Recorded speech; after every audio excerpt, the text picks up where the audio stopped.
할렐루야. 우리 앞뒤 옆 사람과 이렇게 인사하겠습니다. 사랑합니다. 축복합니다. 다시 한번 인사하실 텐데요. 다시 한번 인사하실 때는 예수님이면 충분합니다 라고 고백했으면 좋겠습니다. 예수님이면 충분할 줄 믿습니다. 오늘 제목으로는 닫힌 경계를 넘은 은혜라는 제목을 가지고 함께 하나님의 말씀 나누도록 하겠습니다. 사랑하는 성도 여러분, 우리는 인생을 살면서 수많은 경계 앞에 서게 됩니다.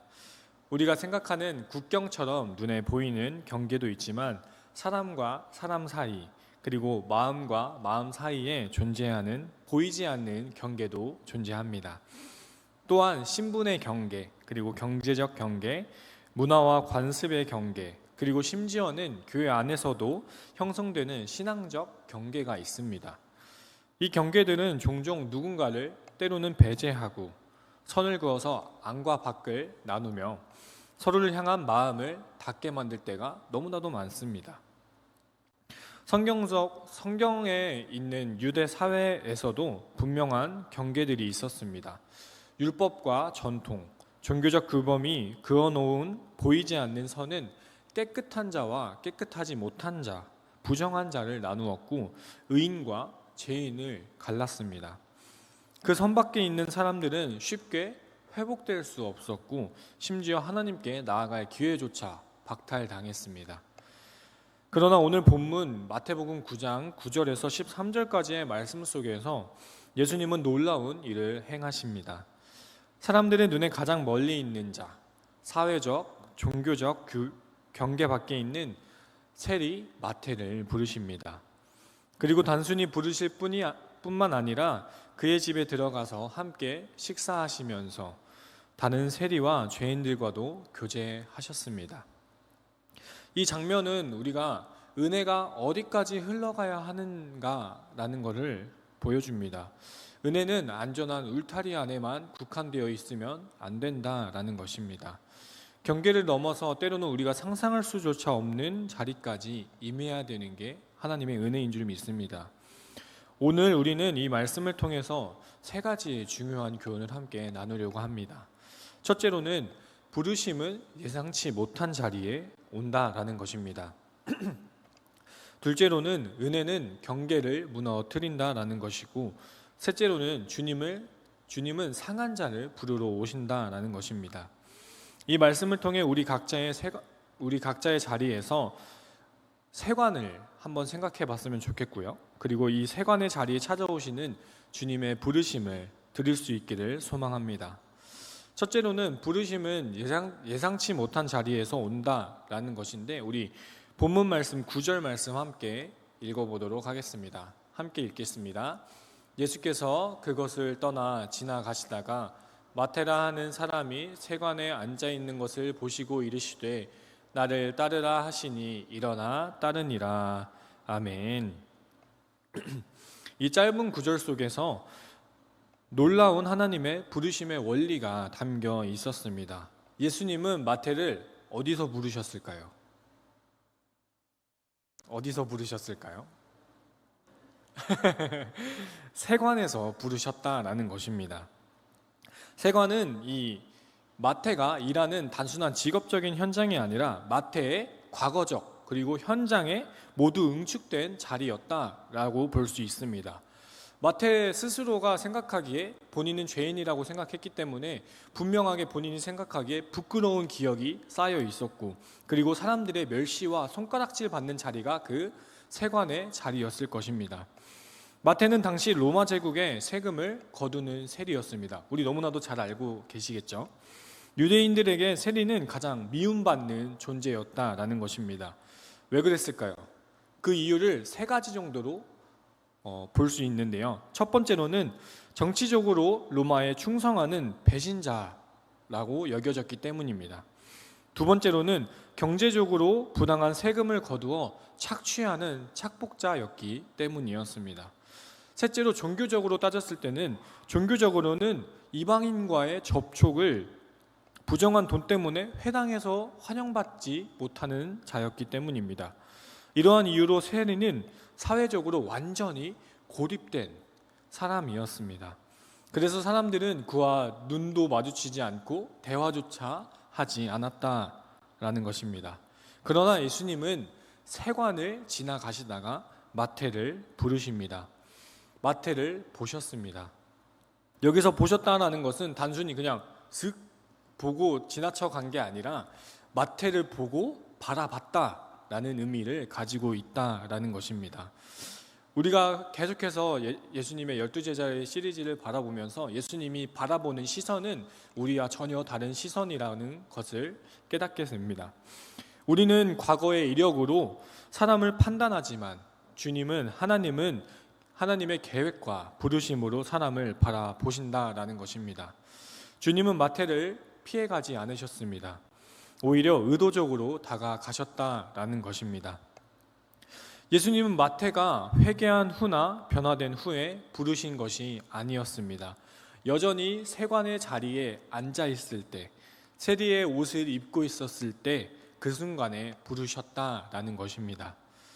이는 하나님의 부르심이 우리가 철저하게 준비되었기 때문에 우리를 부르신 것이 아니라 우리를 준비시키기 위해서 부르셨다라는 사실을 보여준다라는 것입니다.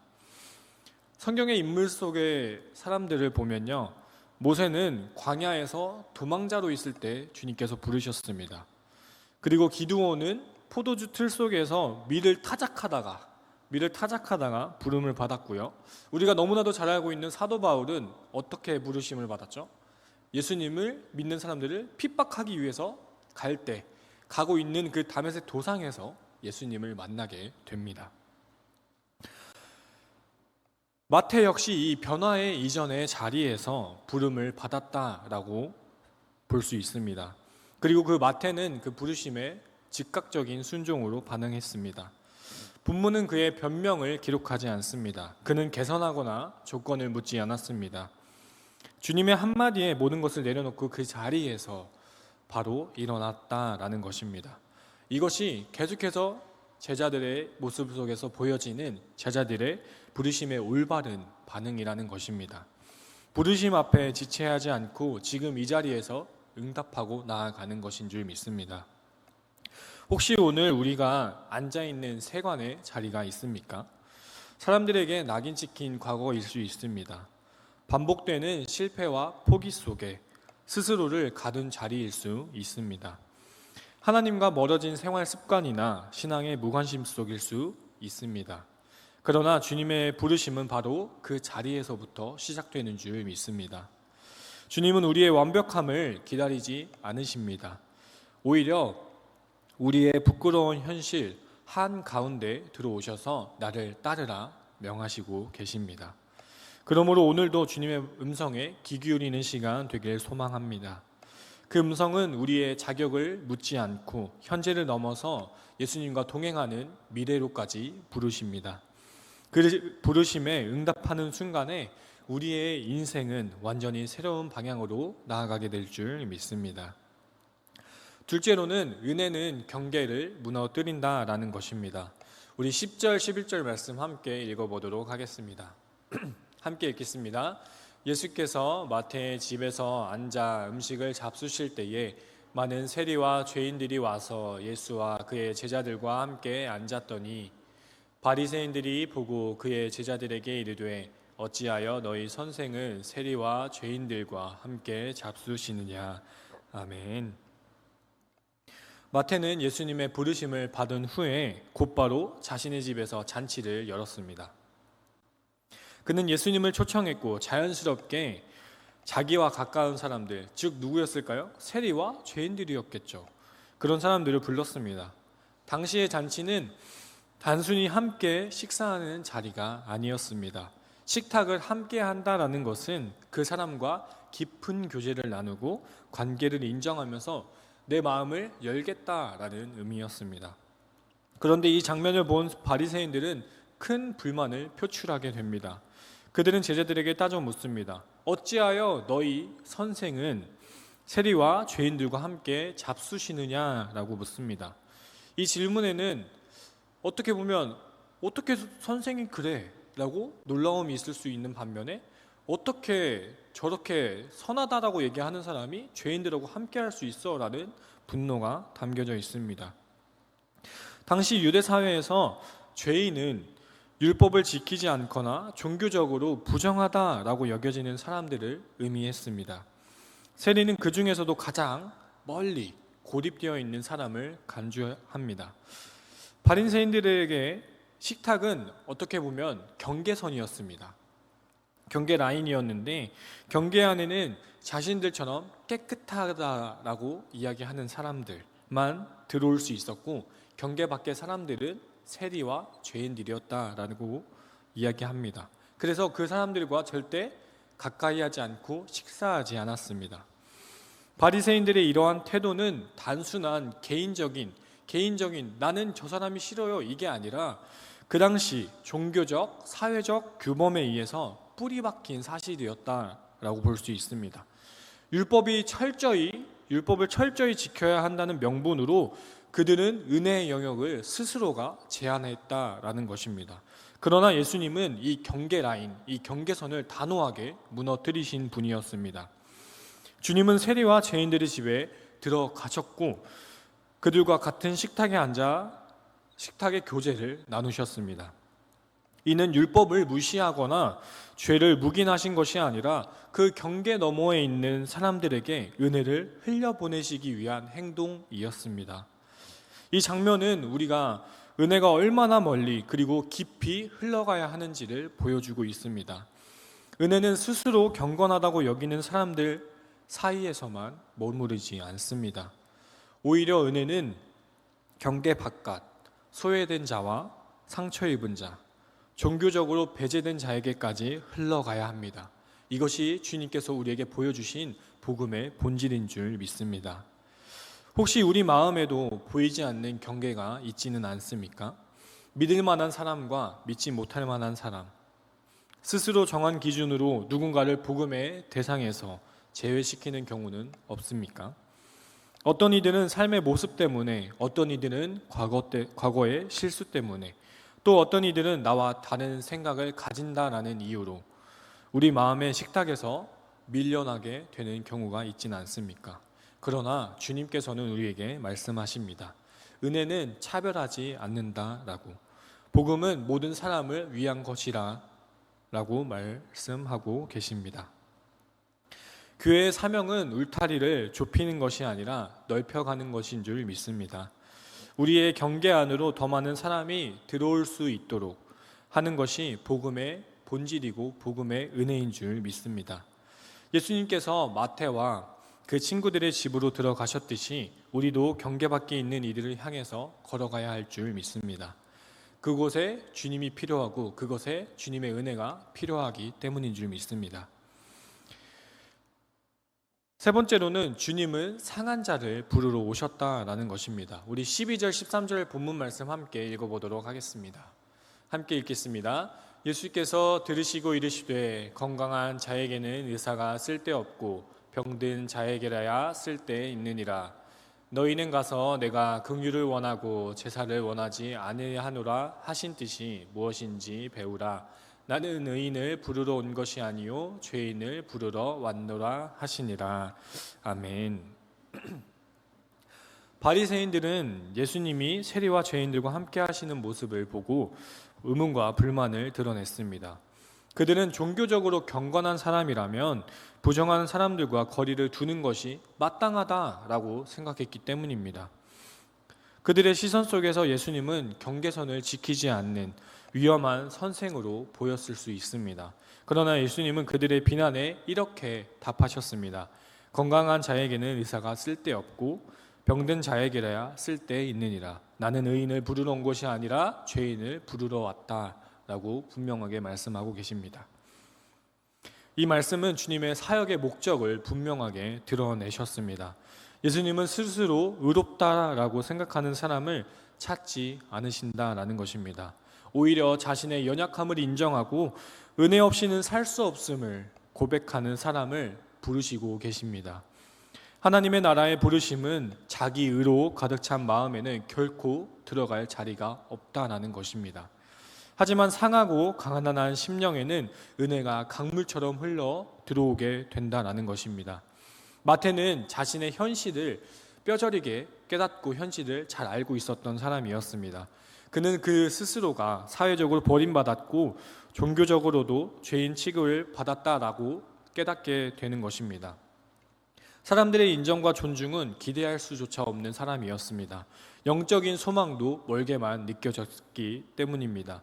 그러나 예수님은 그 상한 마음, 그 마태의 상한 마음을 보셨습니다. 사람들은 그의 외적인 모습과 과거만을 판단했지만 주님은 그 속에 있는 갈망과 변화의 가능성을 보셨다라는 것입니다. 그래서 마태를 부르셨고 그는 그 부르심에 즉시 응답하고 순종하며 나아갔다라는 것입니다. 이 부르심 이후에 마태의 인생은 완전히 달라졌습니다. 그는 단순히 예수님을 따라다니는 제자 중에 한 명이 아니라 복음서, 우리가 방금 읽은 이 복음서의 저자가 되었다라는 것입니다. 세관에서 돈을 세던 손이 이제는 복음을 기록하는 손이 되었고, 세상에 불을 쫓던 마음이 하나님의 나라를 전하는 마음이 되었습니다. 이것이 은혜의 본질이고 복음의 본질인 줄 믿습니다. 은혜는 상한 심령을 부르시고 그 인생을 완전히 새롭게 만드셨습니다. 우리도 마찬가지입니다. 주님 앞에 나아가기 위해서 스스로를 포장할 필요가 결코 전혀 필요 없습니다. 오히려 주님은 우리의 상처와 연약함을 있는 그대로 가지고 나아가길 원하십니다. 병든 자에게 의사가 필요하듯 죄인에게는 구주가 필요합니다.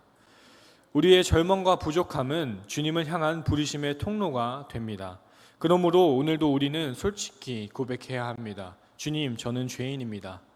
주님의 은혜가 아니면 우리는 살아갈 수 없습니다. 그 고백 위에 주님은 우리를 새로운 삶으로 인도하시고 부르시고 이끌어 가시는 줄 믿습니다. 혹시 지금 마음이 상하고 믿음이 흔들리고 삶이 무너져 있다라고 느끼십니까? 바로 그 자리가 주님이 부르심이 임하는 자리인 줄 믿습니다. 주님은 의인을 부르러 온 것이 아니라 죄인을 부르러 오셨습니다. 그 은혜의 초청 앞에서 오늘도 응답하고 그 부르심에 순종하며 나아가는 저와 여러분이 되기를 주님의 이름으로 소망합니다. 제자된 마태의 삶을 잠깐 살펴보길 소망합니다. 예수님의 공생의 기간 동안에 마태는 역시나 제자된 삶으로 예수님을 따랐습니다. 그는 부활하신 예수님의 증인이 되었고 이후에 복음을 전하는 사역에 헌신했습니다. 전승에 따르면 마태는 유대인들에게 복음을 전하기 위해서 히브리어 또는 아람어로 기록된 복음서를 먼저 작성한 것으로 알려져 있습니다.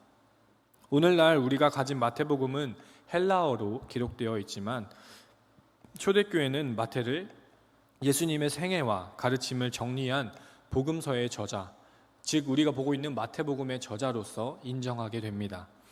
역사적 전승에 따르면 마태는 유대 땅과 인근 지역에서 사역한 뒤에 에티오피아나 페르시아 혹은 다른 이방 땅으로 복음을 전하러 갔다라는 기록이 있다라고 합니다.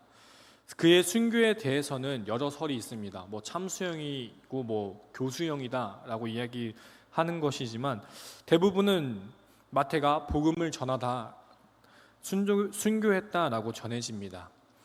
그는 처음에는 동족에게 배척받았으나 결국 예수님의 부르심에 응답하며 생애를 복음 전파와 하나님의 나라를 위해 헌신한 제자가 되었다라는 사실은 분명한 사실입니다. 사랑하는 성도 여러분, 마태의 이야기는 단순히 한 직업을 가진 사람의 변화가 아니라 은혜가 사람의 경계를 무너뜨리고 새로운 삶으로 부르는 사건인 줄 믿습니다. 세리로 살면서 동족의 멸시와 종교적 배제를 받던 마태는 예수님의 부르심 앞에 모든 것을 내려놓았습니다. 그 부르심은 그가 준비된 후에 온 것이 아니라 여전히 세관의 자리에 앉아있을 때, 여전히 죄인 되었을 때에 꼬리표를 달고 있을 때 찾아왔다라는 것입니다. 그리고 그 한 번의 결단이 그의 인생을 완전히 바꾸어 놓았습니다. 여전히 예수님은 오늘도 우리를 동일하게 부르고 계십니다. 그리고 우리가 앉아있는 세관의 같은 자리에서 세상의 시선과 자기의 한계 속에 주저앉아 있는 그곳에서 나를 따르라 부르고 계십니다. 주님의 은혜는 우리를 자격으로 부르지 않고 은혜로 부르신다라는 사실을 기억하길 소망합니다. 그리고 그 은혜는 우리의 과거를 덮고 현재를 변화시키고 미래를 새롭게 이뤄갈 줄 믿습니다. 그러므로 우리는 마태처럼 주님의 부르심 앞에 지체하지 않아야 합니다. 주님의 부르심은 우리의 완벽함을 기다리지 않고 우리의 현실 속에서 찾아옵니다. 그 부르심에 즉시 순종하는 것이 제자의 시작이고 그 순종 속에서 하나님은 우리를 복음의 증인으로 세우실 줄 믿습니다. 오늘 이 말씀 앞에 서 있는 우리 모두가 은혜의 부르심에 응답하는 참된 제자가 되길 소망합니다. 제가 설교를 준비하면서 찬양 한 곡이 떠올랐습니다. 그래서 이 찬양의 가사를 잠깐 소개해드리고 설교를 마치도록 하겠습니다.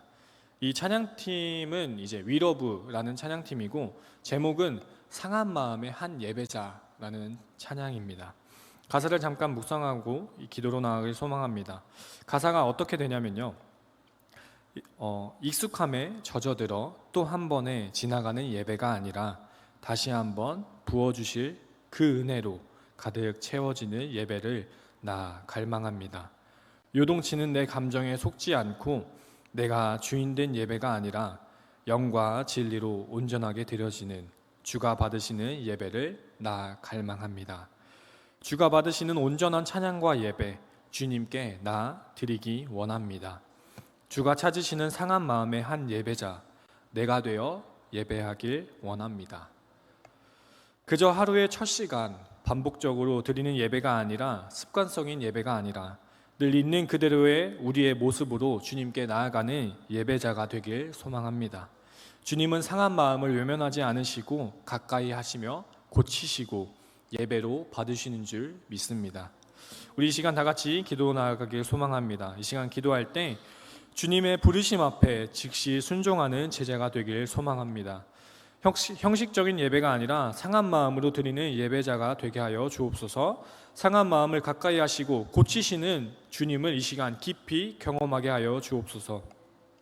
캠프가 끝난 다음 세대들을 위해 기도하시고 특별히 수능을 앞둔 다음 세대들을 위해 기도해 주시고 하반기 교회 사역을 준비하고 있습니다. JDTS, 실버스쿨, 알바코스 등 많은 사역을 위해 기도해 주시고 안식월을 지내고 있는 담임 목사님을 위해 기도해 주시고 아프고 힘들어하는 교회 공동체의 지체들을 향하여 기도해 주시고 둔촌동 시대를 위해 함께 기도해 주시고 각자 가지고 나온 기도 제목을 가지고 이 시간 주님 이름 3번 부르짖고 기도로 나아가길 소망합니다.